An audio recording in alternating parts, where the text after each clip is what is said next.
Hello students, कैसे हैं आप सब लोग। उम्मीद करती हूँ आप सब लोग अच्छे होंगे। Welcome to my YouTube channel the Biomania. आज मैं आपके लिए लाई हूँ क्लास 9th का 5th chapter fundamental unit of life cell, उसका पार्ट 2। पार्ट 1 में कंप्लीट कर चुकी हूँ, जो मेरे यूट्यूब चैनल में आपको मिल जाएगा। Okay, so let's get started. अगर हम किसी सेल को अंडर माइक्रोस्कोप स्टडी करते हैं, सो हमें 3 कॉमन जो फीचर्स हैं जो हर एक सेल में दिखाई देते हैं, वो हैं प्लाज्मा मेम्ब्रेन और सेल मेम्ब्रेन, न्यूक्लियस और साइटोप्लाज्म, जो हर एक सेल में प्रेजेंट है। Means they are common features in every cell. तो आइए अब बात करते हैं प्लाज्मा मेम्ब्रेन और सेल मेम्ब्रेन की। जो यहाँ पर मैं एक पिक्चर लेकर आई हूँ, इसमें जो ब्लू रिंग टाइप स्ट्रक्चर है दैट इज प्लाज्मा मेम्ब्रेन, और उसके अंदर ये जो रेड है it is nucleus. Means it you can consider it as a cell. अब हम इसके स्ट्रक्चर की बात करते हैं। It is the outermost covering of the cell. Plasma membrane is the outermost covering of the cell which separates the cell from its external environment. Next, it is very flexible because it contains protein and lipids. जो plasma membrane होती है वो protein और lipids की बनी होती है, that is why it is flexible. अब हम कुछ फंक्शंस की बात कर लेते हैं। That it allows the entry and exit of some particles in and out of the cell. Means ये पार्टिकल्स की एंट्री और एग्जिट करने में हेल्प करता है। दूसरा, it prevent some other particles from entering और एग्जिटिंग। ओके, मीन्स कि कुछ पार्टिकल जो हमें नहीं चाहिए, हमारी बॉडी को नहीं चाहिए, हमारी सेल को नहीं चाहिए, उन पार्टिकल्स को प्रिवेंट करने का काम कौन करता है? Plasma membrane. Okay, that is why it is called selectively permeable membrane, because ये अब क्या कर रहा है? सेलेक्ट कर रहा है पार्टिकल्स को। कुछ पार्टिकल्स को एंट्री दे रहा है, कुछ को नहीं दे रहा है, that is why it is selection. इसलिए इसको बोला जा रहा है selectively permeable membrane. This membrane is selectively permeable. Next, जो इसकी फ्लेक्सिबिलिटी की वजह से, जो प्लाज्मा मेम्ब्रेन है उसकी फ्लेक्सिबिलिटी की वजह से, जो अमीबा, एग्जांपल हम लेते हैं अमीबा का, वो क्या करता है? किसी भी फूड को इनगल्फ करने के लिए प्लाज्मा उसको शेप को चेंज कर लेता है अपनी, और ताकि वो फूड को इनगल्फ कर पाए। तो वो किस वजह से हो रहा है? कि प्लाज्मा मेम्ब्रेन में फ्लेक्सिबिलिटी है, इस वजह से हो रहा है। और इस जो फूड को इनगल्फ करने की जो प्रोसेस होती है दैट इज कॉल्ड एंडोसाइटोसिस। अब हम बात करते हैं सेल वॉल के बारे में। ये जो ब्लू कलर है ये प्लाज्मा मेम्ब्रेन है। इसके बाहर भी एक आउटर मेम्ब्रेन होती है जिसे हम सेल मेम्ब्रेन बोलते हैं। ओके, स्ट्रक्चर के अगर बारे में हम बात करते हैं तो ये क्या होता है? Rigid, it is a rigid outer covering which is present outside the plasma membrane. The plant cells, जो प्लांट सेल है उनकी जो सेल वॉल होती है वो किससे बनी हुई होती है? सेलुलोज से बनी होती है। सेलुलोज क्या है? It is the complex substance and provides structural strength to the plants. जो ये सेलुलोज है ये क्या होता है? एक कॉम्प्लेक्स सब्सटेंस है जो प्लांट सेल को स्ट्रक्चरल स्ट्रेंथ प्रोवाइड करता है। नेक्स्ट हम बात करते हैं फंक्शंस के बारे में। It provides protection and strength to the cell. It permits the cell of plant, fungi and bacteria to withstand very dilute hypotonic external media without bursting. Hypotonic के बारे में मैंने अपने लास्ट लेक्चर में आपको बताया है। ओके, हाइपोटोनिक सॉल्यूशन वो होता है जहां पर सॉल्यूशन में जो वाटर का जो अमाउंट होता है वो ज्यादा होता है और सेल के अंदर होता है, इसीलिए ऑस्मोसिस के थ्रू जो वाटर सॉल्यूशन से होता है वो अंदर सेल की तरफ जाता है, इसीलिए सेल क्या हो जाता है? स्वेल हो जाता है। यही बात यहाँ पर कही गई है कि जो सेल वॉल होती है वो प्लांट सेल, फंजाई, बैक्टीरिया, इन सेल्स को क्या करता है? बर्स्ट होने से बचाता है। मींस अगर सेल के अंदर वाटर ज्यादा जा रहा है तो सेल बर्स्ट कर सकता है, लेकिन जो ये सेल वॉल है ये क्या करता है? इसको प्रोटेक्ट करता है बर्स्ट होने से। ओके, नेक्स्ट हम बात करते हैं like When a living cell loses water through osmosis, there is shrinkage or contraction of contents of the cell away from the cell wall. This phenomena is called plasmolysis. अब पिछले video में हमने बात की थी हाइपरटोनिक सॉल्यूशन में जो cell होता है वो श्रिंक कर जाता है. सो यही बात यहाँ पर की है. जो सेल हो रहा है, जो सेल श्रिंक कर रहा है, वो क्या कर रहा है, ये सेल वॉल से अवे अंदर की तरफ श्रिंक कर रहा है. ये जो प्लाज्मा मेम्ब्रेन है ये इसके अंदर की तरफ श्रिंक कर रहा है. इस फिनोमिना को क्या बोलते हैं, प्लाज्मोलाइसिस. और जो ये सेल वॉल होता है ये एनिमल सेल्स में एब्सेंट होता है. सो स्टूडेंट्स, अब हम बात करते हैं न्यूक्लियस के बारे में. न्यूक्लियस जो सेल के सेंटर में प्रेजेंट होता है, and it is also called the brain of cell. इसे सेल का ब्रेन भी कहते हैं because it controls all the activities of cell. अब देखो, मैंने यहाँ पर एक पिक्चर ले लिया है सेल का, जो मैंने पुराना पिक्चर में लेकर आई हूँ. उसी को मैंने अब इस न्यूक्लियस को मैं क्या कर रही हूँ, यहाँ पर लार्ज फॉर्म में आपको दिखा रही हूँ. ठीक है, जूम करके दिखा रही हूँ. तो पहले हम स्ट्रक्चर की बात करते हैं. अभी मैंने बताया आपको कि ये सेल के सेंटर में प्रेजेंट होता है. एंड दूसरा इंपॉर्टेंट बात कि ये डबल मेम्ब्रेन होता है. ओके, डबल लेयर्ड दिख रहा होगा आपको पिक्चर में ऑरेंज कलर का. Okay, next, the membrane contain pores. ये जो आपको पोर्स दिख रहे हैं मेम्ब्रेन में, these are called nuclear pores. Next हम बात करते हैं फंक्शन की. Nucleus contain genetic material DNA. हमारा जेनेटिक मटेरियल क्या है, डीएनए होता है, जो न्यूक्लियस के अंदर प्रेजेंट होता है. और जो डीएनए होता है उस पे क्या होती है, इंफॉर्मेशन होती है जो एक ऑर्गेनाइज सेल को ऑर्गेनाइज करने के लिए जरूरी होती है, इंपॉर्टेंट होती है. वो सारी इंफॉर्मेशन किस में प्रेजेंट होती है, डीएनए में प्रेजेंट होती है. Nucleus play a central role in cellular reproduction.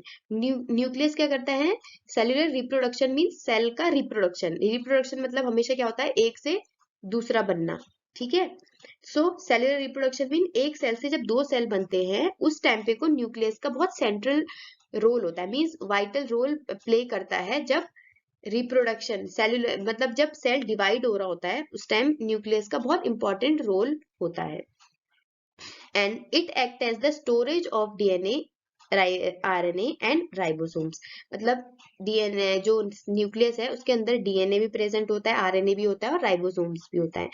And the और जो अभी जो मैंने स्ट्रक्चर में आपको न्यूक्लियर पोर के बारे में बताया है, उसका काम क्या होता है, सेल के जो मतलब न्यूक्लियस है उसके अंदर से मटेरियल को बाहर ट्रांसफर करना.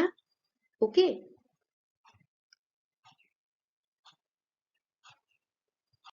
सो स्टूडेंट्स, नेक्स्ट हम बात करते हैं डीएनए, जीन और क्रोमोसोम. इन तीनों में डिफरेंस क्या है. बच्चों को समझ में आसानी से आता नहीं है दैट कि ये तीनों है क्या. सो मैं आज आपके माइंड में अच्छे से क्लियर कर दूंगी ये तीनों के बारे में. ओके, देखो, इससे पहले मैंने जो आपको पिक्चर दिखाया था साइड पे मैंने बनाया हुआ है. इस पिक्चर में जो ये जो आपको थ्रेड लाइक स्ट्रक्चर दिख रहा है दैट इज क्रोमेटिन. ओके, अब मैंने आपको बताया था कि जो डीएनए है वो न्यूक्लियस के अंदर प्रेजेंट होता है, लेकिन हमारा डीएनए तो बहुत बड़ा है. ओके, जो कि बहुत बड़ा है, जो सेल से भी बड़ा है. सो उसे कंडेंस फॉर्म में कंडेंस फॉर्म में जो कंडेंस करके न्यूक्लियस के अंदर रखा जाता है, और वो कंडेंस फॉर्म क्या है, chromatin. Okay, normally DNA chromatin ऐसे प्रेजेंट होता है. ओके, बट जब सेल डिवाइड होने वाला होता है तो ये क्रोमेटिन और कंडेंस होकर क्या बना देता है, क्रोमोसोम. डीएनए को और पैक करके कैसे पैक कर देता है, क्रोमोसोम फॉर्म में. ओके, अब देखते हैं. ये देखो, ये क्रोमोसोम ये किससे मिलकर बना है, डीएनए से मिलकर बना है. डीएनए और प्रोटीन भी होता है इसमें. ओके, वो आप हायर स्टडीज जब करेंगे तब पढ़ेंगे. अभी आपको इतना पता होना चाहिए कि जो क्रोमोसोम होता है वो डीएनए प्लस प्रोटीन से बना हुआ होता है.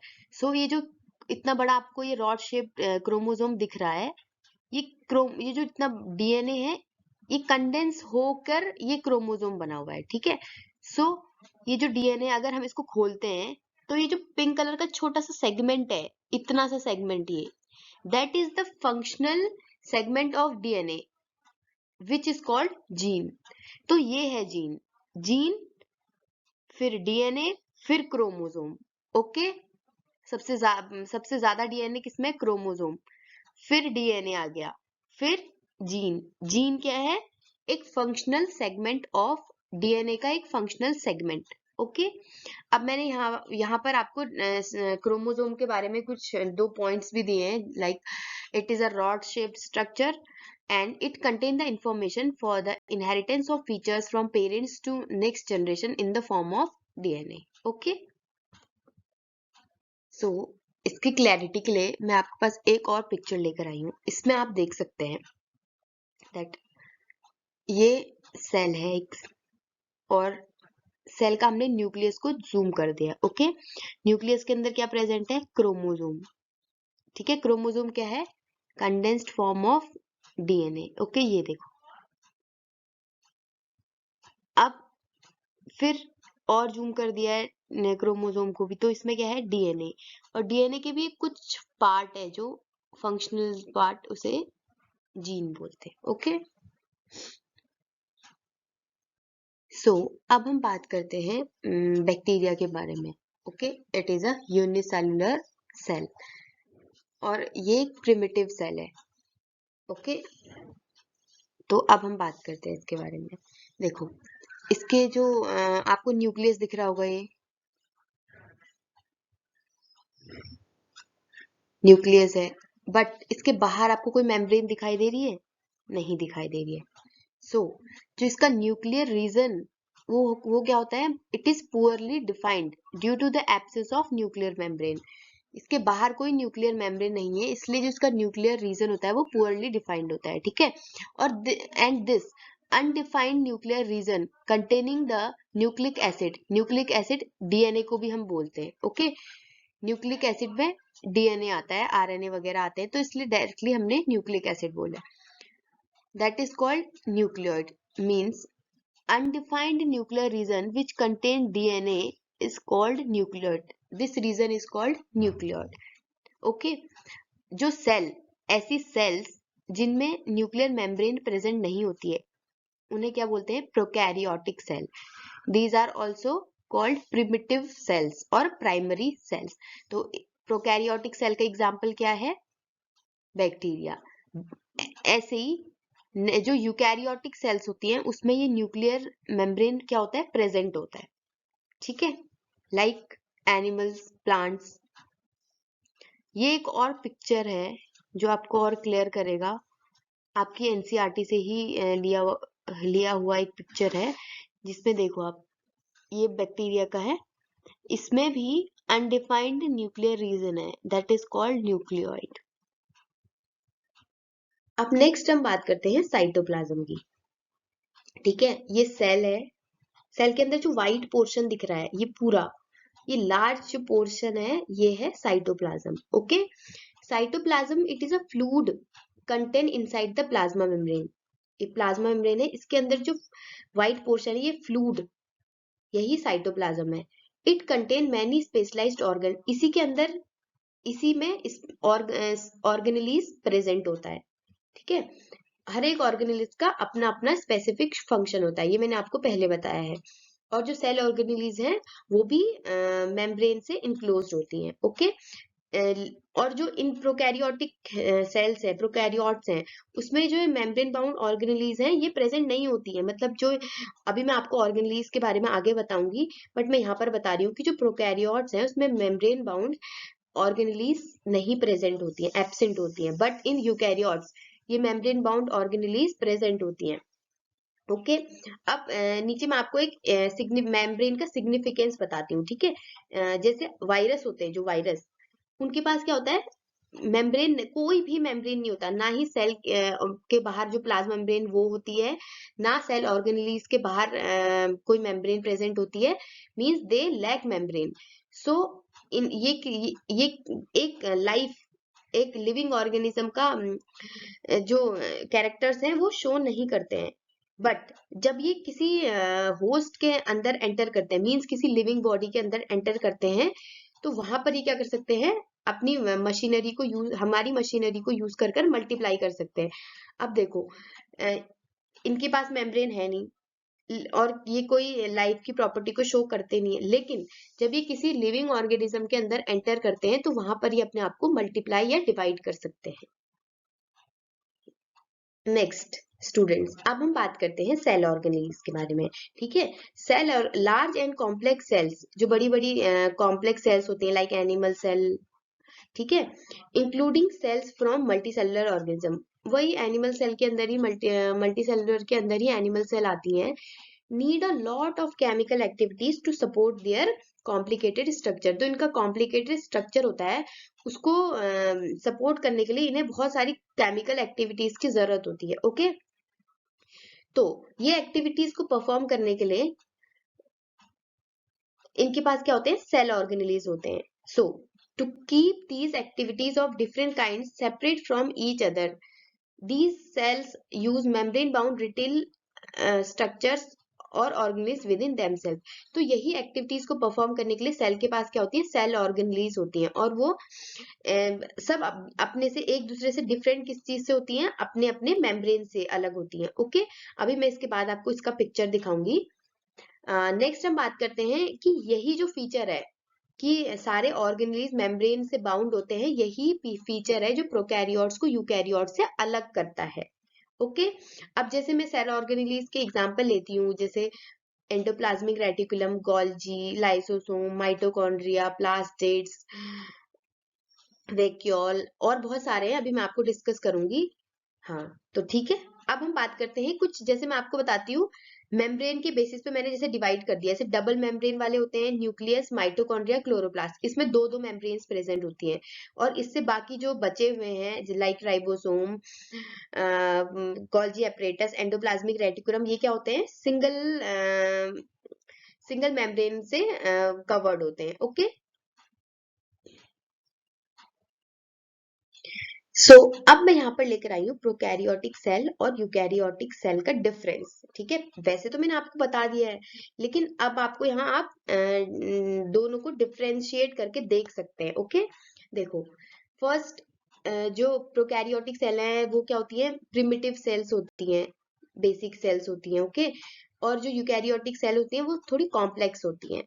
देखो, साइज इनका जो प्रोकैरियोटिक होती हैं वो जनरली स्मॉल होती हैं, 1 to 10 माइक्रोमीटर, और जो यूकैरियोटिक सेल होती है वो लार्ज होती है as compare to prokaryotic cell, which is 5 to 100 micrometer की साइज की होती है। नेक्स्ट, जो प्रोकैरियोटिक सेल्स होती हैं उसमें न्यूक्लियर रीजन डिफाइंड नहीं होता है, और जो न्यूक्लियर रीजन होता है वो न्यूक्लियर मेम्ब्रेन से सराउंडेड नहीं होता है, इसलिए उसको क्या बोलते हैं, न्यूक्लियोइड बोलते हैं। लेकिन यूकैरियोटिक सेल में जो न्यूक्लियर रीजन होता है वो मेम्ब्रेन से सराउंडेड होता है। और नेक्स्ट, जो प्रोकैरियोटिक सेल होती हैं उसमें क्रोमोसोम, सिंगल क्रोमोसोम प्रेजेंट होता है, लेकिन यूकैरियोटिक में एक से ज्यादा क्रोमोसोम्स प्रेजेंट हो सकते हैं। नेक्स्ट हम बात करते हैं प्रोकैरियोटिक सेल में membrane bound cell organelles absent होती हैं, और यूकैरियोटिक सेल में प्रेजेंट होती है। सॉरी, ये एब्सेंट होगा यहाँ पर,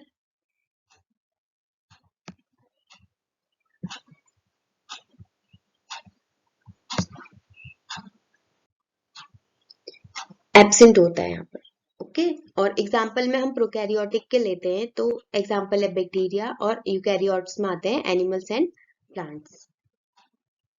सो ये मैं एग्जाम्पल लेकर आई हूँ आपके लिए प्रोकैरियोटिक सेल और यूकैरियोटिक सेल के पिक्चर्स। ओके, अब देखो, दोनों में डिफरेंस नजर आ रहा है। सबसे पहला डिफरेंस तो इसमें जो जेनेटिक मटेरियल है वो ऐसे ही प्रेजेंट है। ओके, ओपन प्रेजेंट है, इसके बाहर कोई मेम्ब्रेन नहीं है। बट इन यूकैरियोटिक सेल, जो न्यूक्लियस है उसके बाहर देखो मेम्ब्रेन दिखाई देगा आपको।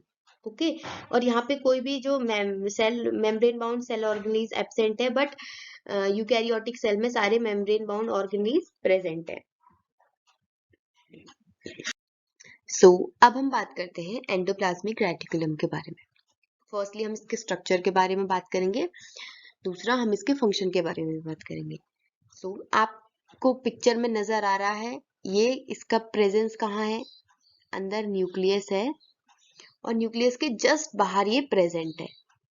ओके, न्यूक्लियस से प्रेजेंट है, मतलब चिपका हुआ समथिंग आप कह सकते हैं। तो अब हम इसके स्ट्रक्चर की बात करते हैं। Endoplasmic reticulum is a network of membrane bound tubes and sheets. Means कि ये एक लार्ज नेटवर्क है ट्यूब्स का और शीट्स का, जो कि मेम्ब्रेन बाउंड है, ट्यूब्स और शीट्स। ओके, देखो ये जो बाहर की तरफ आपको दिख रहे हैं ये दीज आर कॉल्ड ट्यूब्स, और जो अंदर की तरह ये फ्लैट दिख रहे हैं these are sheets. That is why it is called large network of membrane bound tubes and sheets. Next, it looks like long tubules और राउंड और ओब्लोंग बैग्स। आपको ये ट्यूब्यूल्स दिख रहे हैं लंबे, जो मैंने अभी आपको ट्यूब्स बताए हैं, ये लॉन्ग ट्यूब्यूल्स दिखाई दे रहे हैं आपको पिक्चर में, that are called long tubules. And round और ओब्लोंग बैग्स, ये ओब्लोंग, ये फ्लैट जो है, these are looking like a bag, that is a vesicle, we can say it.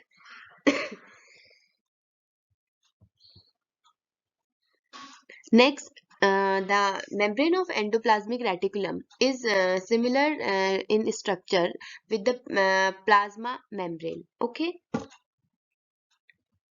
So, अब हम बात करते हैं types of endoplasmic reticulum. There are two types of endoplasmic reticulum, rough endoplasmic reticulum and smooth endoplasmic reticulum. पहले हम जानते हैं कि इसका नाम रफ एंडोप्लाज्मिक रेटिकुलम और दूसरे वाले का नाम स्मूथ एंडोप्लाज्मिक रेटिकुलम क्यों है। रफ मीन्स ऐसा सरफेस जो हमें खुरदुरा सा लगे, प्लेन नहीं है, रफ है, उसमें कुछ पार्टिकल्स हैं जो हमें रफ सरफेस दे रहे हैं। और स्मूथ मीन्स स्मूथ है, उसमें कुछ पार्टिकल्स ऐसे प्रेजेंट नहीं है।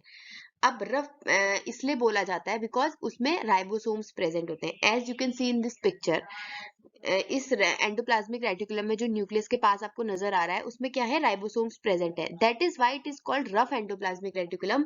और जो थोड़ा उससे दूर है वो क्या है, स्मूथ एंडोप्लाज्मिक रेटिकुलम, जिसमें कोई भी राइबोसोम्स आपको नजर नहीं आ रहे होंगे। ओके, अब हम बात करते हैं रफ एंडोप्लाज्मिक रेटिकुलम प्रोटीन के मैन्युफैक्चर में हेल्प करता है, जो सेल के फंक्शन के लिए इंपॉर्टेंट होता है।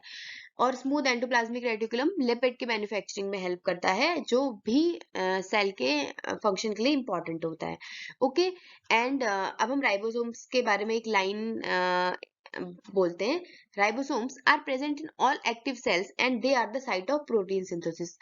राइबोसोम्स सारी एक्टिव सेल्स में प्रेजेंट होते हैं and they are the site of protein synthesis और प्रोटीन मैन्युफैक्चर। जहां पर भी राइबोसोम प्रेजेंट होगा वहां पर प्रोटीन की सिंथेसिस होगी। ओके, अब some of these proteins and lipids help in building the cell membrane. जब मैंने आपको प्लाज्मा मेम्ब्रेन पढ़ाया था उस टाइम मैंने आपको बताया था कि जो प्लाज्मा मेम्ब्रेन होती है वो लिपिड और प्रोटीन की बनी हुई होती है। That is why it is flexible. Okay, this process is known as membrane biogenesis.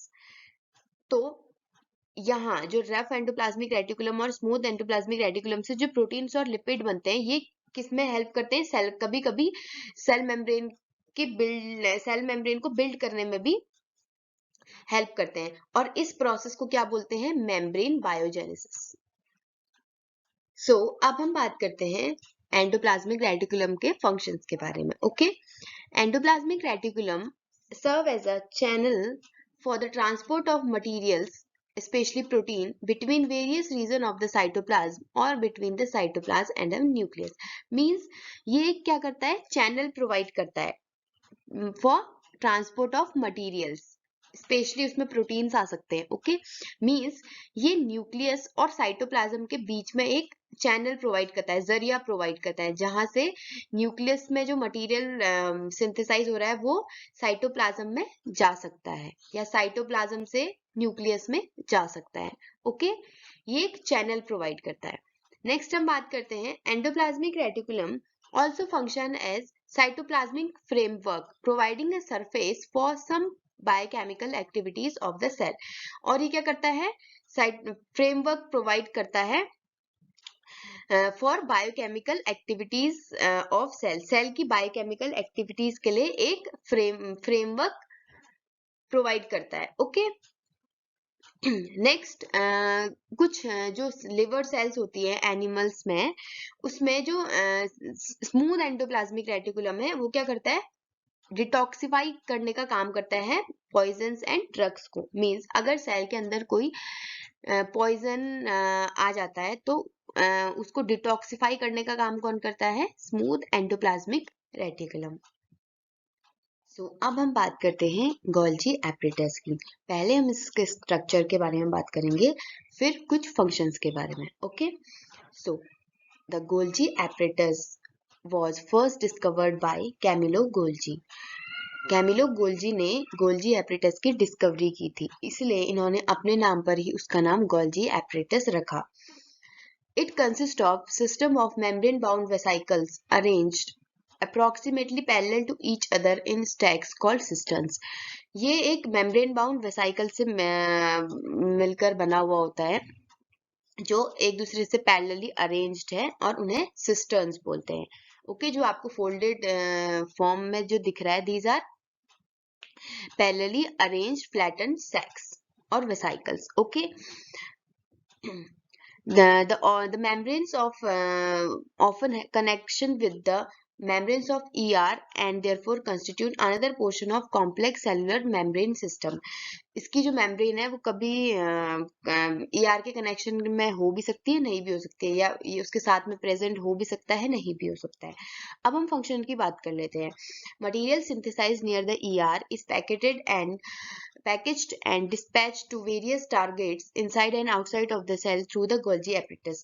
जो मटेरियल ER में सिंथेसाइज्ड होता है वो दूसरी तरफ डिस्पैच होता है, किसके थ्रू? गोल्जी एपरेटस के थ्रू। बिकॉज गोल्जी का काम होता है जो सिंथेसाइज ER में सिंथेसाइज्ड मटेरियल होता है उसको पैकेजिंग का। So main function of Golgi apparatus is packaging. Okay, और इसके अलावा इसके फंक्शंस है स्टोरेज, मॉडिफिकेशन और पैकेजिंग, मैंने आपको बता दिया है। ओके, कभी कभी ये क्या करता है, कुछ कॉम्प्लेक्स शुगर्स होती हैं लाइक पॉलीसेकेराइड्स होते हैं, उन्हें सिंपल शुगर्स में कन्वर्ट करने में भी हेल्प करता है।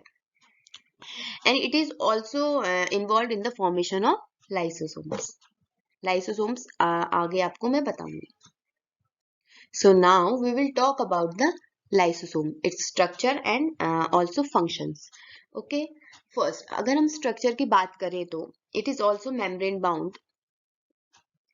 It is a sac which is filled with digestive enzyme. It is a sac like structure which is bound with membrane and filled with digestive enzymes। जो आपको पिक्चर में दिख रहा होगा, एक 3D पिक्चर है इसका, एक 2D पिक्चर है।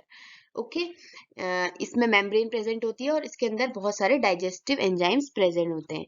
These enzymes are made by ER। Enzymes भी क्या होते हैं? प्रोटीन्स। ओके, प्रोटीन एंजाइम होते हैं। सो मींस जो रफ एंडोप्लाज्मिक रेटिकुलम में जो प्रोटीन्स बने हैं वो यहाँ पर किसका काम कर रहे हैं? एंजाइम का काम कर रहे हैं। Lysosomes are kind of waste disposal system of the cell. ये क्या करता है?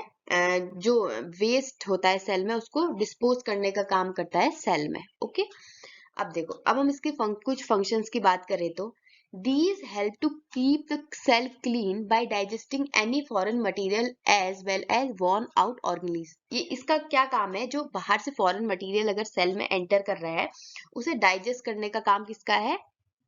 लाइसोसोम्स का, बिकॉज उसके पास डाइजेस्टिव एंजाइम्स प्रेजेंट होते हैं। और फॉरेन मटेरियल तो है, उसके अलावा जो worn out cell organelles means जो सेल ऑर्गेनिल्स ओल्ड हो चुके हैं उनको भी डाइजेस्ट कौन करता है? लाइसोसोम।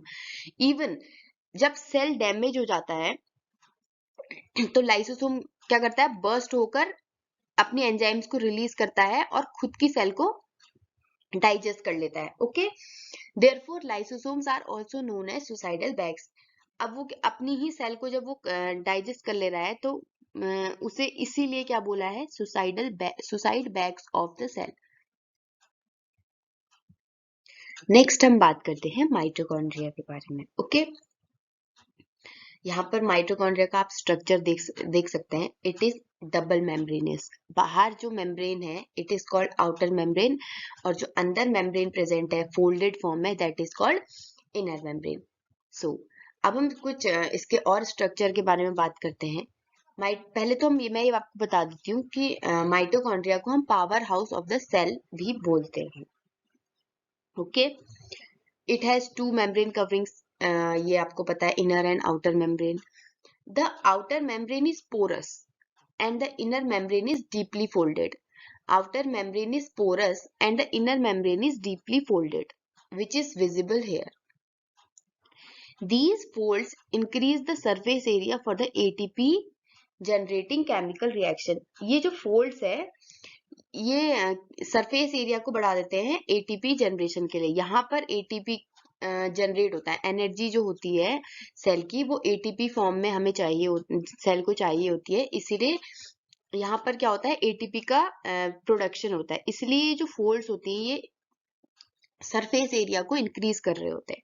अब हम कुछ फंक्शंस की बात करें तो mitochondria release energy in the form of ATP, adenosine triphosphate molecules. Okay, mitochondria release energy को किस फॉर्म में करता है, ATP फॉर्म में. और ATP का फुल फॉर्म क्या है, एडिनोसिन ट्राइफॉस्फेट. ओके, ATP क्या है, energy currency of cell. Cell की एनर्जी करेंसी क्या है, ATP. और इसके अलावा जो माइटोकॉन्ड्रिया है उसमें अपना डीएनए और अपना राइबोसोम प्रेजेंट होता है. इसीलिए सेल के कुछ प्रोटीन्स बनाने का काम कौन करता है, माइटोकॉन्ड्रिया. ऑल नहीं, not all, some proteins are made by the mitochondria. Next हम बात करते हैं प्लास्टिड्स के बारे में. पहली बात, जो प्लास्टिड हैं वो सिर्फ प्लांट सेल्स में प्रेजेंट होते हैं. Okay, there are two types of plastid. First is chromoplast and next is leucoplast. जो क्रोमोप्लास्ट होता है वो कलर्ड प्लास्टिड होता है और जो ल्यूकोप्लास्ट होता है वो व्हाइट और कलरलेस प्लास्टिड होता है. ओके, ऐसा क्रोमोप्लास्ट जो पिगमेंट, क्लोरोफिल पिगमेंट को कंटेन करता है, दैट इज कॉल्ड क्लोरोप्लास्ट. ऐसा क्रोमोप्लास्ट जो क्लोरोफिल कंटेन करता है वो क्लोरोप्लास्ट होता है. ओके, सो हम क्लोरोप्लास्ट को प्लास्टिड का टाइप कह सकते हैं. Okay, chloroplast are important for photosynthesis in plants. Chloroplast बहुत ज्यादा इंपॉर्टेंट होता है फोटोसिंथेसिस के लिए प्लांट्स में. Okay, chloroplast also contain various yellow और orange pigment in addition to chlorophyll. अभी मैंने आपको बताया था कि जो क्रोमोप्लास्ट है वो कलर्ड प्लास्टिड है. ओके, सो जो क्लोरोप्लास्ट होता है वो ग्रीन कलर के पिगमेंट के साथ साथ येलो और ऑरेंज कलर के पिगमेंट भी कंटेन करता है. ओके, उसके पास होते हैं. अब नेक्स्ट हम ल्यूकोप्लास्ट की बात करते हैं. Leucoplast are primarily organelle in which materials such as starch, oils and proteins granules are stored. ये एक ऑर्गेनेल है जिसमें स्टार्च, ऑयल, प्रोटीन ग्रेन्यूल्स क्या होते हैं, स्टोर होते हैं. ये एक स्टोरेज, आप इसको स्टोरेज ऑर्गन टाइप बोल सकते हैं. ओके, तो अब हम क्लोरोप्लास्ट की डिटेल के बारे में बात कर लेते हैं. ओके, ये जो क्लोरोप्लास्ट है वैसे आपको पता है बहुत इंपॉर्टेंट होता है फोटोसिंथेसिस में. ओके, सो अब हम इसके स्ट्रक्चर की अगर बात करें तो ये क्या है, डबल मेम्ब्रेन है, inner membrane and outer membrane. Okay, तो जो इनर मेम्ब्रेन है उसके अंदर जो फ्लूइड प्रेजेंट है उसे हम स्ट्रोमा कहते हैं. और जो ये कॉइन लाइक स्ट्रक्चर्स हैं आपको दिखाई दे रहे हैं, these are called thylakoids. Okay, और जो ये कॉइन लाइक स्ट्रक्चर्स हैं एक के ऊपर स्टैक में जो रखे, इन्हें क्या बोलते हैं, ग्रेना.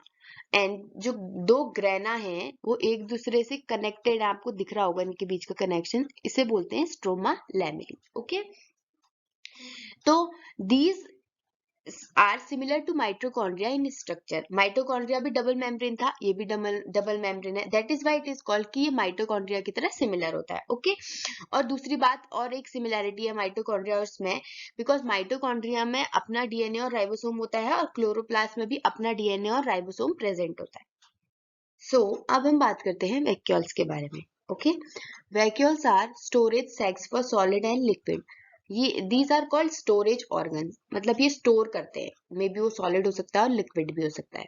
और कुछ प्लांट सेल में जो वैक्यूल्स होते हैं थोड़े बड़े साइज के होते हैं जो 50 to 90% सेल का वॉल्यूम ऑक्यूपाई कर सकते हैं. ओके, जो प्लांट सेल्स होते हैं उनमें जो वैक्यूल्स होते हैं उनके अंदर वो सेल सैप से भरे पड़े होते हैं. ओके, जिसकी वजह से वो सेल को क्या करते हैं, टर्जिडिटी प्रोवाइड करते हैं. टर्जिडिटी मींस जब किसी चीज में फुल सैप हो, मतलब वो फुल हो तो वो टर्जिट होता है. ओके, और रिजिडिटी भी प्रोवाइड करते हैं। और जो सब्सटेंसेस इसमें स्टोर हो सकते हैं, it may be amino acid, sugar और organic acid and some proteins. Okay, in amoeba food vacuole contain the food items that the amoeba has consumed. Okay, but in some unicellular organism कुछ specialized vacuole भी present होते हैं जो water को expel करने में या कुछ वेस्ट को रिमूव करने में रोल प्ले कर सकते हैं। vacuoles are large size in plant cell and very small size in animal cell. So अब मैं आपके लिए एक बहुत ये मास्टर स्लाइड लेकर आ गई हूँ जिसमें एक स्लाइड में आप सारे फंक्शन सेल ऑर्गेनेल के फंक्शन के बारे में पढ़ सकते हैं। पहले हम स्टार्ट करते हैं न्यूक्लियस से। न्यूक्लियस में क्या है? सेल का जीनोम। जीनोम मीन्स सेल का जो डीएनए जेनेटिक मटेरियल है। ओके, ठीक है। इसके बाद हम बात करते हैं राइबोसोम। आपको मैंने अभी बताया राइबोसोम क्या करते हैं? प्रोटीन सिंथेसिस में हेल्प करते हैं। ठीक है। सेल मेम्ब्रेन क्या है? सेल मेम्ब्रेन सेल को और एक्सटर्नल एनवायरनमेंट को सेपरेट करने के लिए प्रेजेंट होता है। ओके, और एंडोप्लाज्मिक रेटिकुलम मैंने आपको बताया था एक चैनल की तरह काम करता है। ठीक है, it is a transporting system of eukaryotic cell. Next हम बात करते हैं माइटोकॉन्ड्रिया के बारे में। माइटोकॉन्ड्रिया को हम power house of the cell बोलते हैं और ये एटीपी को जनरेट करता है जो एनर्जी के फॉर्म में यूज होती है। ओके, नेक्स्ट हम बात करते हैं गोल्जी एपरेटस के बारे में। गोल्जी एपरेटस का काम होता है पैकेजिंग का काम होता है। ठीक है, प्रोटीन्स को वेसिकल फॉर्म में। और नेक्स्ट सेंट्रोसोम, ये जो बहुत इंपॉर्टेंट रोल प्ले करता है माइटोसिस में। नेक्स्ट हम बात करते हैं लाइसोसोम। लाइसोसोम में एंजाइम्स होते हैं, कुछ डाइजेस्टिव एंजाइम्स होते हैं जो मॉलिक्यूल्स को ब्रेक डाउन करने में हेल्प करते हैं। ओके,